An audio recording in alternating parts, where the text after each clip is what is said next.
Hoy! Hoy! Umalis kayo dyan, layo yung tatay ko! Isa kang kriminal! Kapal-kapal ng mukha mo para iyakapin yung kabaong ni tatay? Matapos mong patayin? Hindi ko alam yung mga sinasabi niyo. Tinulak mo daw si tatay at nabagok ang ulo doon sa palaisdaan, kaya namatay. Nakakaniwala ka sa akin, inosente ako! Takbo niya ako! Dali ko sa presinto! Ma'am, may warrant po kami. May karapatang ka manahimik at sa walang tigo. Ano man ang iyong sasabihin ay maaaring maging laban sa iyo. May karapatang ka kung sa sarili mong abogado. At kung walang kakayanan naman, ang pamahalaan mong bibigay sa iyo. Naintindihan niyo po ba? Inosente ako! Mare, kahit pagbalik-balik na rin mo pa man ang kaluluwa ko, pati ang mundo ko, inosente ako. Wala akong kasalanan, Mare.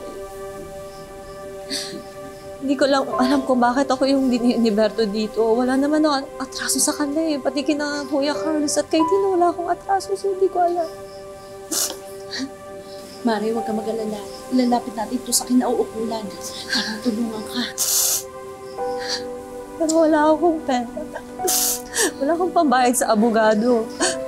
Hindi ko alam kung paano tayo lalaban, paano ako lalaban. Saka, isa pa maaaring naihabla na ako.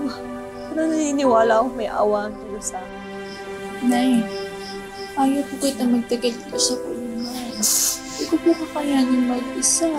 Anak. Kahit wala ako sa feeling mo ngayon, tandaan mo na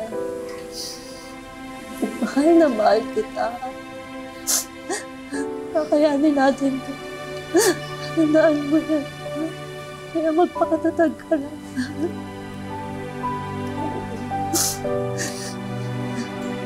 Lalabas din ang katotohanan sa